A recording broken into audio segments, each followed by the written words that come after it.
Performer l'information, c'est plus qu'un slogan, c'est un défi. Celui de transformer des flux en sens, des tâches en valeur, des outils en levier. Et dans ce podcast, on parle de data. Mais pas de tableur, on parle de gouvernance, d'impact, d'usage. Bienvenue dans le premier épisode de notre podcast Performer l'info, la donnée a des choses à dire, encore faut-il l'écouter. Eh bien bonjour, bienvenue sur ce podcast Performer l'information qui est plus qu'un slogan. Ça pourrait effectivement être un slogan, mais non, c'est un défi finalement. On va le voir avec vous. Celui de transformer des flux en sens, des tâches en valeur, des outils en levier. Et dans ce podcast, on va parler de data. Mais alors pas de tableur, on a bien compris que la tech, on va comprendre surtout que la tech est au service de vos usages. Et on va parler donc de gouvernance, d'impact, d'usage, évidemment, avec la conviction que la donnée, elle a des choses à nous dire, encore faut-il savoir l'écouter. Aujourd'hui, on vous propose une conversation croisée entre un cabinet d'expertise comptable dont on va voir que peut-être on va plutôt dire que c'est une société de conseil qui est en pleine mutation. Anderlen, représenté par Stéphane Billot, son directeur des systèmes d'information du digital et de la data, qui est avec nous. Et en face, un éditeur qui parle usage avant de parler solution. C'est Everial qui est représenté par Aurélie Rocamora, sa directrice de l'innovation. Bonjour, bienvenue à tous les deux. Bonjour. Elisabeth. Et merci pour l'invitation. On va démarrer dans le dur, dans le gras avec cette question. C'est quoi pour vous la difficulté numéro 1 aujourd'hui avec la data ? Je me tourne vers Stéphane peut-être. Alors, si vous voulez, historiquement, les cabinets comptables ont accumulé des outils indépendants. Donc chaque profession avait ses propres outils, son propre modèle aussi de données, sa manière de travailler. Et donc tout ça a rendu un peu complexe l'exploitation de la donnée. Donc on parle de l'infobésité aussi. Là on a beaucoup d'informations, mais peu de valeur aussi qu'on crée derrière ou qu'on donne à la data. Donc chez Anderlen aujourd'hui, on cherche plus de fichiers. On cherche plutôt des données, une donnée qui est fiable, qui est gouvernée, qui est exploitable. Donc on passe en fait d'une logique de classement de fichiers vers une logique aussi de pilotage, plutôt de la gouvernance de données. Donc pour développer un peu plus aussi cet aspect-là, avant on était plutôt dans une démarche où on reçoit une demande, un besoin, plutôt orienté data. On répond sans forcément comprendre qu'est-ce qu'on va en faire, pourquoi cette donnée-là, comment on va l'exploiter, quelle est la finalité. Et donc, on est dans une démarche un peu court-termisme. Donc, aujourd'hui, chez Anderlen, on est plutôt dans une démarche plutôt plus pérenne, où on met en place une gouvernance. On a tendance, du coup, à savoir ou à connaître d'où elle vient la donnée, où est-ce qu'elle va, quelle finalité, qu'est-ce qu'on va en faire aussi et quelle valeur aussi on va en créer. Donc la première difficulté, c'est de comprendre le sens finalement de cette data. Aurélie, vous partagez ce Complètement, effectivement, là, depuis des années, en fait, chez Everial, c'est un petit peu notre leitmotiv. On a toujours été spécialiste finalement, dans un premier temps, du document. On s'intéressait beaucoup finalement à son contenant et on portait peut-être un peu moins d'attention à la contenance finalement, à l'information à l'intérieur. Et puis en travaillant notamment avec le secteur de l'expertise comptable, où mine de rien, au-delà, j'allais dire, de ce qu'on peut apporter en termes d'actions, de tâches, en fait, il y a vraiment une volonté d'aller un petit peu plus sur du stratégique, du conseil. Et donc, quand on regarde en fait cette finalité-là, on se dit, finalement, ce qui nous intéresse, c'est pas le document en tant que tel, c'est pas ce qu'on va finalement consulter, rechercher, parce que c'est une vraie difficulté, mais c'est surtout qu'est-ce qu'on va en tirer derrière. C'est le sens, qu'est-ce qu'on va valoriser comme information pour pouvoir la croiser. Et donc, on sort finalement, on s'extrait à la fois du document, de cette data aussi, qui est une unité infime, et on commence à remettre tout ça en contexte, en redonnant un peu plus de corps et en apportant vraiment de la valeur. Alors en plus, on est quand même dans un monde où tout s'accélère, l'information, on en a de partout. Effectivement, comme tu dis Stéphane, on parle d'infobésité. Vous regardez rien qu'au quotidien, je pense qu'on utilise X réseaux sociaux, X sources d'informations. Et en fait, moi-même, je me rends compte, en plus dans mon métier, c'est que les collaborateurs, les directions sont complètement envahis en fait de ces informations-là, et c'est de se dire en fait qu'est-ce que j'ai vraiment besoin, qu'est-ce que je dois traiter, et donc derrière effectivement il y a tous ces enjeux d'orchestration, de gouvernance d'information, parce que en fait on se dit mais c'est pas une histoire d'avoir x sources de données, x device à utiliser, c'est de se dire mais qu'est-ce que moi je vais faire de mon information et comment je vais l'utiliser au quotidien. Cette multiplicité, ça fait partie de la difficulté et une des grandes difficultés. Et c'est vrai que maintenant, notamment chez Everial, on a un angle de vue qui est un peu différent. Donc c'est aussi, j'allais dire, un peu un état d'esprit différent. C'est plus de s'atteler à se dire quel est votre besoin, je vais vous répondre avec une solution logicielle. Non, au contraire, c'est de dire en fait, dans votre métier, qu'est-ce que vous avez besoin ? Quelle est la finalité à l'issue pour pouvoir apporter aussi de la valeur, et puis la valeur aussi que vous allez apporter à d'autres utilisateurs, des clients, des fournisseurs, etc. Et d'aller vraiment chercher finalement cette information de façon un peu plus pertinente. Voilà. Et chacun, dans vos expériences, vous vous souvenez de ce moment où vous vous êtes dit, justement, cette rupture-là, on est en train de passer à autre chose, on passe un cap avec la donnée. Moi, pour le coup, je l'ai beaucoup vécu, notamment sur des clubs utilisateurs, en échangeant, ou même sur le terrain, en interview. En fait, ça émerge pas naturellement. J'allais dire, en fait... l'humain va très, très, très facilement repartir sur je dois automatiser mes tâches, je dois aller plus vite, etc. Puis en fait, c'est quand on creuse, mais en fait, où est le problème? Où est-ce que ça fait mal? Où est la douleur, etc. Et puis en comprenant, en fait, on se rend compte d'ailleurs qu'on décale finalement le problème. C'est plus le besoin en premier lieu qui a été exprimé, mais finalement, c'est une problématique qui va ressortir où on se dit ah non, en fait, tu as besoin de cette information parce que tu dois faire une restitution, tu dois, apporter un reporting bien précis, apporter un service nouveau aussi pour tes clients ou pour tes utilisateurs, tes collaborateurs. Et donc, en fait, c'est comme ça qu'on arrive d'ailleurs à innover en trouvant finalement le petit point, le signal faible qui fait qu'on va pouvoir construire quelque chose de nouveau. Et je trouve que alors je vais pas parler de rupture, mais c'est quand même arrivé, et notamment avec en plus l'émergence de l'intelligence artificielle, où les gens s'interrogent justement en se disant on me dit que là je vais pouvoir accélérer mon temps de travail, je vais gagner 20% dans mon temps de travail, etc. Je vais automatiser mes tâches, mais in fine en fait ils savent pas pourquoi. Et c'est lorsqu'on revient finalement au métier, à leur cœur de métier, qu'on se rend compte que non, l'intelligence artificielle va plutôt assurer en fait des moyens pour aller chercher, pour aller croiser de la donnée et finalement apporter de la valeur là où il y en a vraiment besoin, quoi. Et ça, c'est une vision macro sur laquelle on reviendra peut-être tout à l'heure. Stéphane, de votre côté, ce moment où vous vous êtes dit on passe un cap? Tout à fait.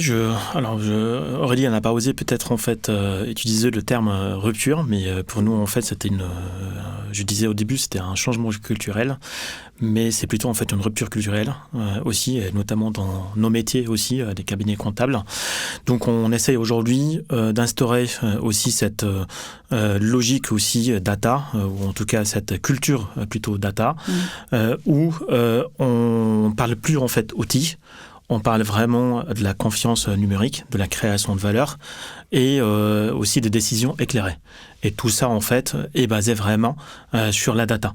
Donc, il m'a fallu un peu de temps au début pour pouvoir convaincre, en tout cas, les associés aussi de cette nouvelle culture. Mais finalement, quand on a commencé avec ce qu'on appelle des quick wins aussi à mettre en place aussi, donc c'est des choses qui sont orientées data qu'on arrive à délivrer et à mettre en place assez rapidement pour montrer de la valeur, sans forcément que ça nous demande beaucoup d'investissement. Mais l'idée, c'est de montrer vraiment l'intérêt de cette donnée-là et comment on l'exploite. Et c'est là où on a franchi un cap, dit on arrive à faire quelque chose, on arrive à créer de la valeur. Et quand je parle en fait de la création de valeur, c'est pas seulement interne. Certes, on a commencé par l'interne parce qu'il faut accompagner nos collaborateurs aussi dans l'efficacité opérationnelle, dans leur productivité aussi derrière, donc faciliter un peu leur quotidien, avoir une qualité de travail aussi, de vie qui est meilleure derrière. Donc c'est vrai qu'on a commencé par ça au début, mais après la cible, c'était de pouvoir aussi créer de la valeur vers l'extérieur, c'est-à-dire auprès de nos clients finaux. Donc comment on peut vendre la data, comment on peut créer des services aussi, la data, au service de nos clients. Donc pour les aider à mieux piloter aussi leur entreprise, leur activité aussi derrière, prendre du coup des décisions éclairées dans ce pilotage. Voilà, il y avait vraiment ce passage de l'interne aussi qui a pris un peu de temps, mais c'est normal aussi dans une transformation aussi assez radicale dans nos métiers et qu'on puisse vraiment atteindre cette cible-là auprès de nos clients finaux. Donc on voit ce va-et-vient entre justement, l'innovation pour vous, est-ce que ça part d'un besoin terrain ou d'une vision éditeur? Et qui va prendre le lead vraiment? Moi, de mon point de vue, on part vraiment du terrain. Alors, on a pour habitude de dire justement le point d'entrée va être le besoin, parce que pour n'importe qui, en fait, c'est plus simple, j'allais dire, de dire, bah voilà, j'ai besoin d'accélérer dans mes tâches au quotidien, j'ai besoin de faciliter les différentes actions, de simplifier, j'allais dire, ma vie, éviter moins de traitements, etc. Mais c'est ce que je disais précédemment, en fait, lorsqu'on commence à creuser justement sur ce besoin, bien souvent, nous, ce qui nous intéresse, et c'est ce qu'on appelle un peu l'expérience vécue par l'utilisateur, c'est plutôt de retracer finalement son parcours au quotidien, dans son travail, et de voir vraiment les points de contact où ça accroche, et les points de contact où ça marche bien. Et de comprendre là où ça accroche, où est-ce que ça ne va pas. Et finalement, en fait, l'innovation, elle est plus sur ces points un petit peu douloureux, où justement il peut y avoir des problèmes, où on peut comprendre, ça peut être des problèmes d'interaction d'ailleurs entre collaborateurs, des informations qu'on retrouve pas, ou au contraire une masse d'informations démultipliées et j'allais dire réparties dans plein de systèmes d'informations où on n'arrive pas justement à vraiment retrouver très très rapidement ce qu'on a besoin. Mais en gros, en fait, c'est vraiment voir que ces problèmes-là, plus on en discute, plus on détricote en fait tout ce système, et bien souvent l'utilisateur, j'allais dire qu'il y a un peu un lâcher prise où là très concrètement il va nous dire en fait ça me va pas parce que en fait c'est ici que moi j'ai un problème. Ok, et c'est là qu'on va innover. Donc après en fait c'est de se dire ok, maintenant on a ciblé ce point, comment on va innover? Et c'est là où la data elle intervient. Elle intervient pas en amont en se disant ok, tu m'as demandé un bilan, tu m'as demandé des reporting, c'est simple. J'allais dire Stéphane a dû passer par cette étape sur la partie data, dire on a nos bases de données, on s'est croisés, etc. et on fait nos jolis tableaux. Non, en fait, c'est qu'est-ce que je vais en faire derrière. Donc, en gros, finalement, c'est ce chemin-là qui va être intéressant et j'allais dire qui est quand même assez compliqué parce que naturellement, en fait, les gens ne s'expriment pas. En fait, ils sont tellement cadrés, j'allais dire, dans leur quotidien, d'avoir ce moment de lâcher prise que je désigne un petit peu comme ça, fait que, en gros, c'est là où on arrive vraiment à avoir une rupture, à innover et apporter vraiment de la valeur ajoutée comme tu le disais. Et c'est vrai que très clairement, pour travailler aussi au quotidien avec les cabinets d'expertise comptable, la première chose qu'ils disent à chaque fois, c'est faut qu'on réduise le temps de saisie, le temps de traitement. Et ça, je pense que nous, en tant qu'éditeurs, justement, on a toujours monté des outils qui vont permettre de faire gagner ce temps-là. Là, maintenant, on se pose d'autres questions. Et c'est pas évident, encore. Là, cette année, on était présents, nous, au congrès des experts comptables. Et en fait, lorsqu'on interviewe les experts comptables, en fait, tout de suite, on nous parle automatisation, rapidité, simplicité, mais en fait, à aucun moment, on nous parle pilotage, valeur ajoutée, etc. Et en fait, on se rend compte qu'il faut les accompagner. Et bien souvent, c'est la démarche qu'on amène, mais on sait que ça se fera pas comme ça en un claquement de doigts. Donc, c'est des temps de travail qu'on va passer avec eux, c'est des entretiens, c'est des questionnements. Et puis, en fait, petit à petit, c'est là où on libère vraiment, en fait, finalement, la parole et on comprend comment marche le métier et le système et la finalité vis-à-vis des clients, parce que c'est surtout ça. Et puis, mine de rien, il y a quand même aussi une motivation qui reste aussi économique, financière, et qu'on va pas exprimer de prime abord. Donc, en fait, c'est ça qui est intéressant et c'est comme ça qu'avec, justement, les cabinets d'expertise comptable, on arrive à co-construire, en fait, des solutions nouvelles. Et donc, nous, après, on apporte, j'allais dire, notre vision éditeur, mais plus comme concepteur de solutions logicielles. Mais l'intelligence, en fait, elle vient vraiment de l'association des deux, quoi. Vous partagez ça, Stéphane? Ouais. J'ai une vision complémentaire aussi par rapport à ce que disait Aurélie. En effet, en fait, on est chez nous dans une démarche d'innovation aujourd'hui auprès de collaborateurs, à aller chercher du coup ce besoin-là, à aller faire ou comprendre un peu les problématiques rencontrées par l'ensemble de nos collaborateurs du terrain Et c'est pour ça aussi que à mon arrivée chez Andrelen, j'ai pris la décision, par exemple, d'avoir plusieurs pôles. Dans le pôle, en fait, que j'appelle relations clients internes. Dans ce pôle-là, en fait, il y a ce qu'on appelle le BRM, donc Business Relationship Manager. Ce sont en fait le relais de la DSI auprès du métier et le relais en fait du métier auprès de la DSI. Donc c'est eux en fait qui sont censés connaître les problématiques métiers. Je leur demande pas en fait d'être experts métier, mais à force en fait de échanger aussi avec le métier, ils vont finir par comprendre, d'identifier, comme disait Aurélie, les points de douleur aussi, pour apporter du coup des solutions d'innovation derrière. Et on le constate aujourd'hui que les solutions qu'on apporte sont orientées de plus en plus à data. En tout cas, c'est vers ça que nous on pousse aujourd'hui, parce que on voudrait vraiment qu'on soit, oui, dans l'automatisme, comme disait Aurélie, mais c'est pas vraiment là où on veut créer la valeur. On veut créer la valeur en parlant la data, et donc montrer aussi à nos collaborateurs que cette data-là pourrait vraiment les accompagner dans leur quotidien, dans le conseil aussi qu'ils ont auprès de leurs clients, pour mieux comprendre aussi les problématiques de nos clients également.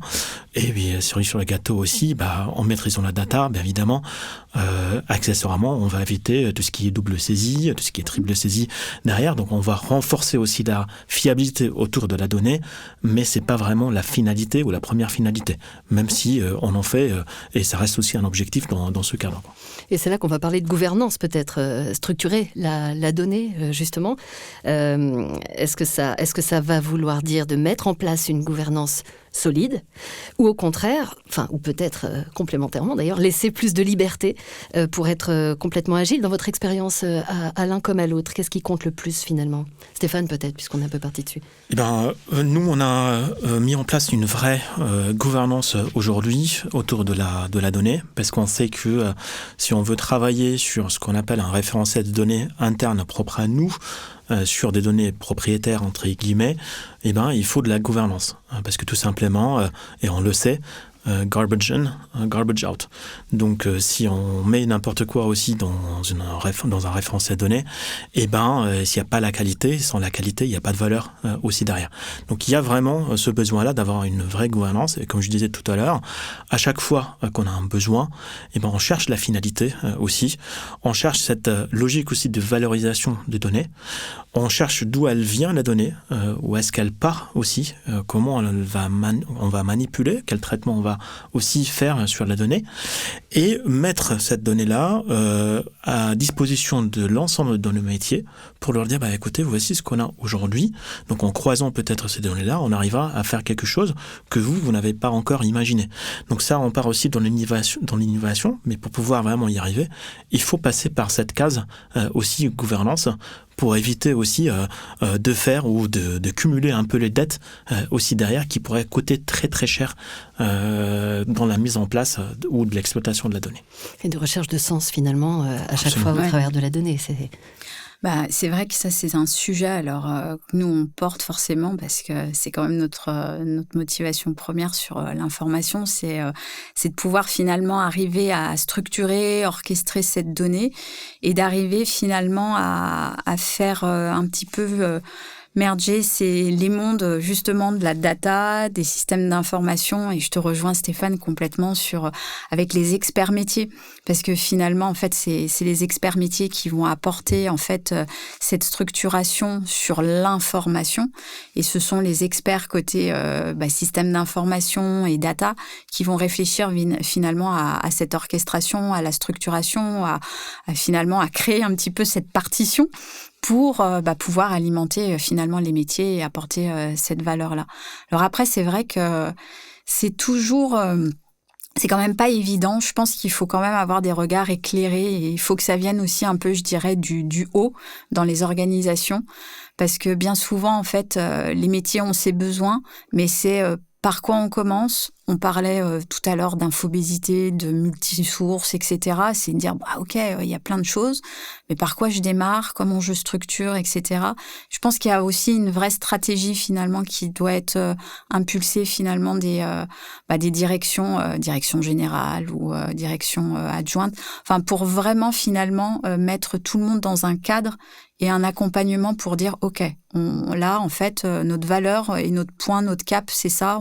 On veut on est dans le métier de l'expertise comptable, mais notre but, c'est vraiment d'apporter une transmission, un conseil stratégique à nos clients. Et donc, finalement, sortir de ce cadre, on va dire peut-être un peu de tâches routinières ou d'actions, d'opérations quotidiennes pour finalement faire prendre conscience auprès des collaborateurs qu'on manipule quand même beaucoup d'informations et que finalement, cette information, elle doit être vraiment orchestrée et structurée, quoi. Et pour compléter aussi, nous, ce qu'on a réussi à mettre en place également, c'est une cartographie aussi des flux, des données qu'on a chez nous. Justement, par rapport à ce que Rudy dit à l'instant, ou disait, on a besoin d'avoir cette visibilité. On a besoin de donner aussi cette visibilité aussi au métier, au terrain. Parce que pour eux, en fait, c'est une boîte noire. Quand on regarde aussi le système d'information, ils savent pas en fait qu'est-ce qu'il circule aussi. Et des fois, en fait, les ateliers que j'animais avec les collaborateurs, à un moment donné, en fait, je faisais un peu, je mettais des post-it dans lesquels j'inscrivais des choses, je distribuais dans la salle. Et puis après, je demandais du coup d'entrer dans la salle pour trouver ces informations-là. Ils n'arrivent pas en fait à trouver toutes les informations-là. Et la question derrière, c'est de leur dire, est-ce que vous savez qu'il y a des informations qui sont là et qui pourraient être utiles pour vous, mais que vous n'arrivez pas en fait à exploiter aussi comme il faut. Donc cette prise de conscience aussi, il faut qu'on arrive à les donner aux collaborateurs. Et pour aller un peu plus loin aussi dans ce qu'on a mis en place en termes de méthodo, ou en tout cas gouvernance autour de la donnée, tous nos projets également aujourd'hui, sur ce qu'on appelle en fait sont gérés, ce qu'on appelle par data driven by design. C'est-à-dire en fait, du moment qu'on lance en fait un projet, on aborde tout de suite la partie data. Donc cette solution-là, qu'est-ce qu'elle va nous apporter, quelles données en fait va héberger, qu'est-ce qu'on veut faire du coup avec cette donnée-là. Je rebondis un peu ce que disait tout à l'heure aussi sur la partie innovation. Est-ce que c'est vraiment interne ou aussi lié à nos éditeurs? J'ai envie de dire aussi, c'est un peu les deux aujourd'hui, dans le sens où nous, on mise sur nos éditeurs aussi, sur leur capacité à nous aider dans cette gouvernance et l'exploitation des données. Et pour tout vous dire, ça fait partie de nos critères de sélection aujourd'hui par rapport à nos éditeurs, parce que ils sont choisis aussi par rapport à leur capacité d'être dans cette exposition de données. Donc nous aider en tout cas à les utiliser, à aller chercher ces données-là pour en créer de la valeur. Si l'éditeur en face il est fermé, en fait malheureusement on peut pas travailler avec lui tout simplement. Je reviens sur cette notion d'information, de rapport à l'information. Qu'est-ce qui nous montre aujourd'hui qu'on a vraiment changé de rapport à l'information ? Aujourd'hui, j'ai envie de dire, il n'y a pas mieux que les cas concrets aussi qu'on voit sur le terrain.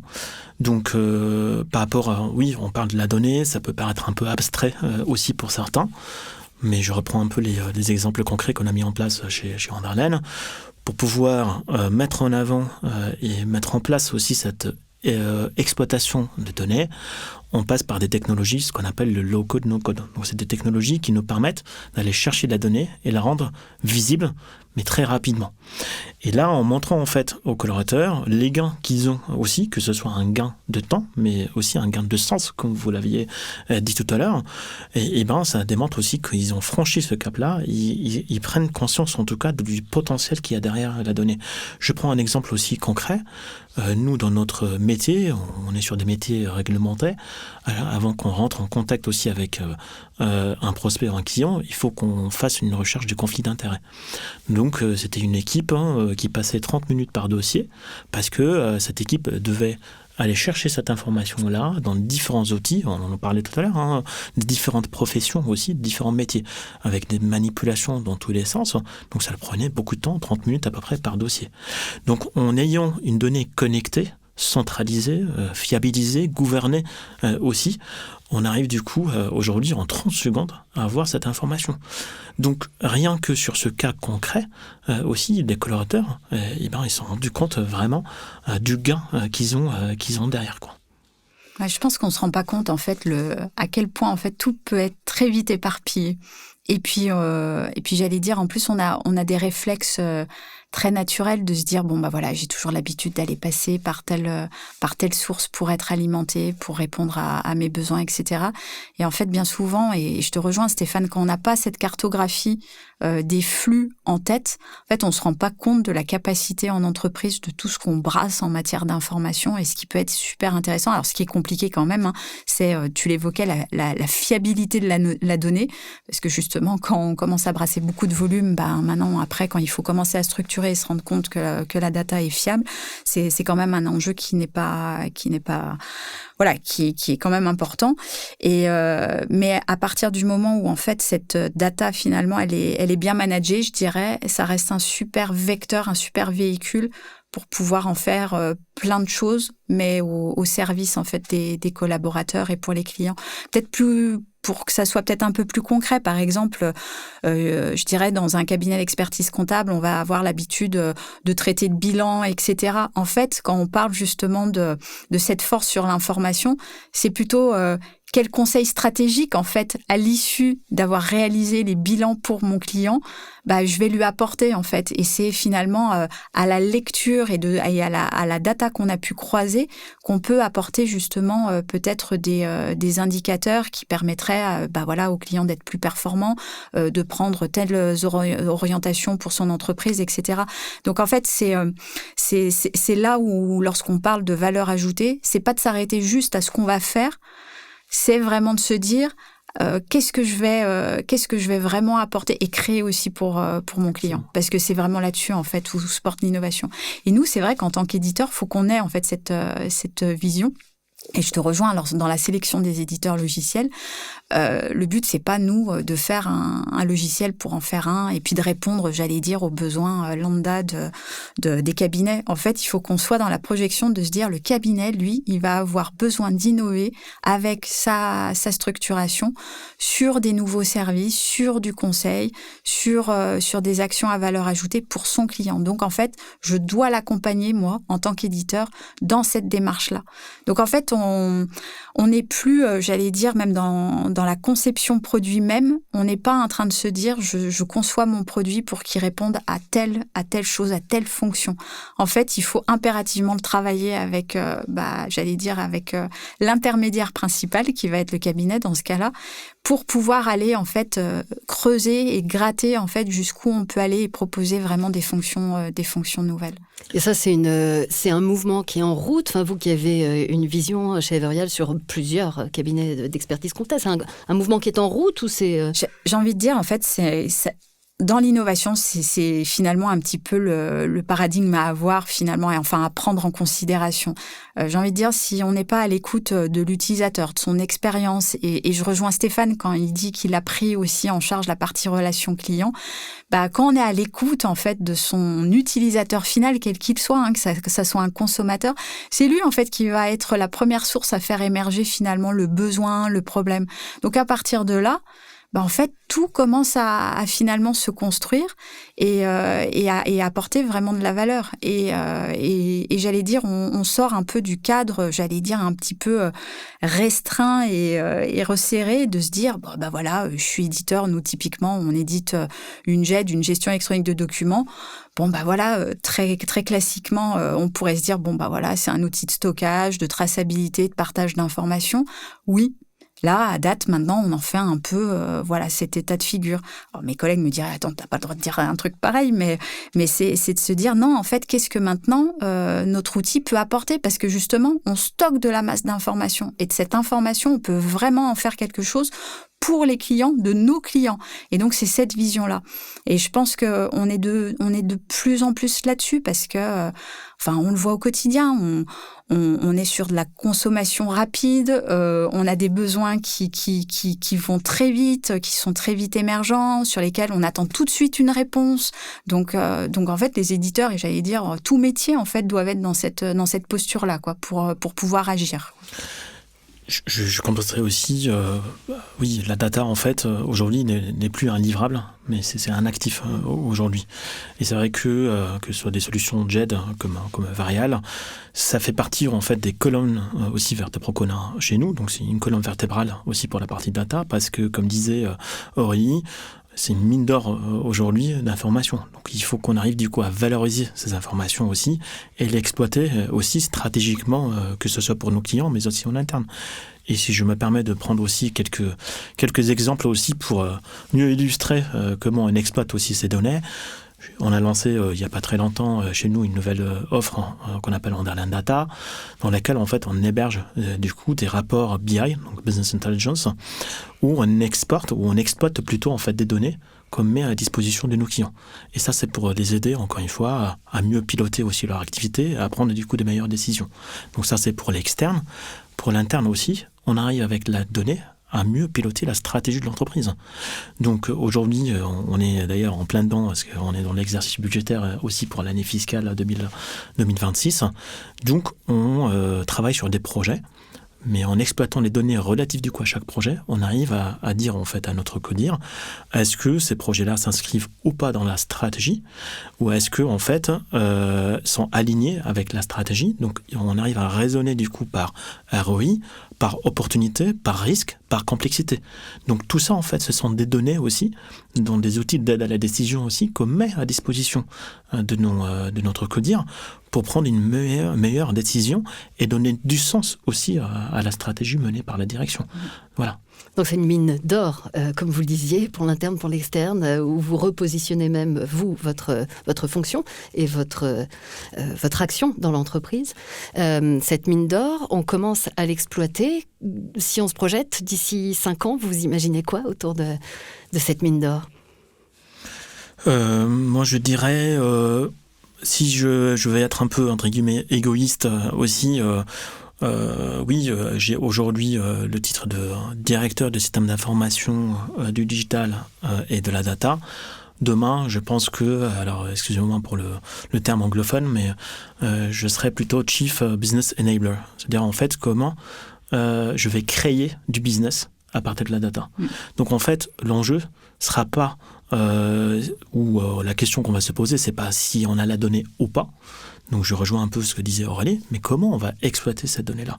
Donc le rôle de la DSI demain, ça sera de montrer en fait au business comment on veut. Donc la donnée, on l'a. On a les outils on a l'intelligence artificielle qui va nous faciliter énormément aussi des choses pour aller chercher ces données-là, les analyser, etc. Mais nous aussi, notre rôle, c'est de créer la valeur. Donc comment on va faire pour vraiment aller chercher cette valorisation des données ?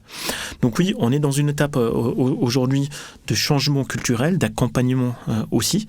Donc on passe par ces phases-là, d'acculturation aussi progressive également en interne, comme pour nos clients d'ailleurs. Mais d'ici 4-5 ans, on se dire, on serait plutôt vers ce rôle-là de business enabler au lieu d'être en fait exécutant. Fonction aussi, support. Voilà. Absolument. Absolument. Je partage complètement et je trouve que c'est même challengeant pour les organisations parce que en fait il y a une forme aussi de responsabilisation. On n'est pas juste là pour faire.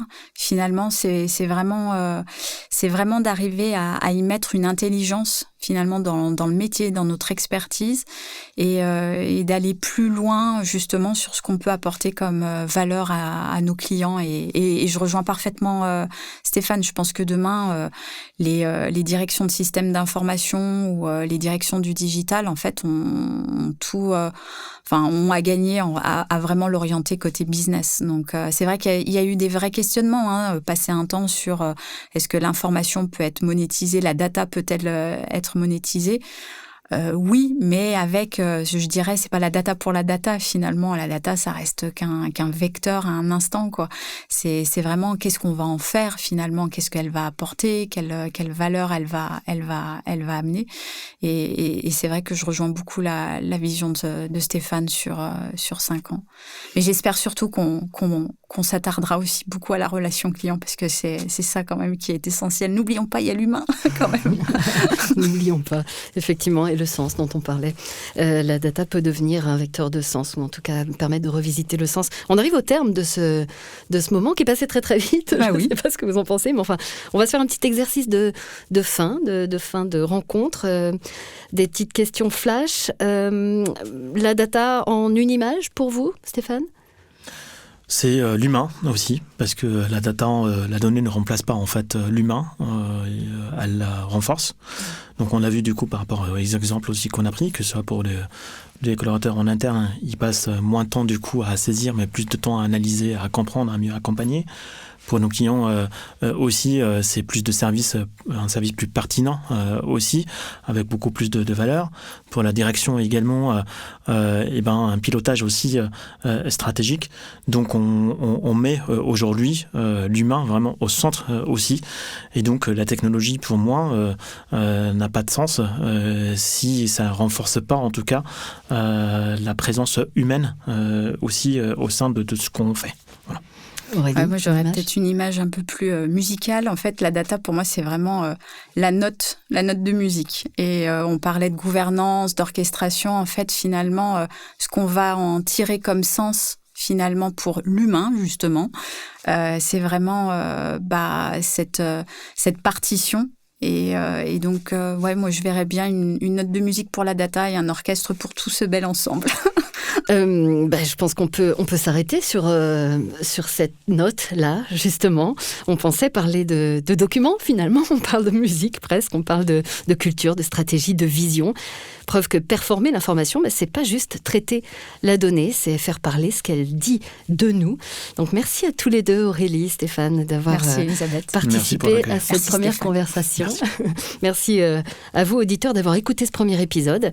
Et à très bientôt pour un nouvel épisode où on va continuer d'explorer ce que l'information peut nous dire quand on prend le temps de l'écouter. Merci beaucoup.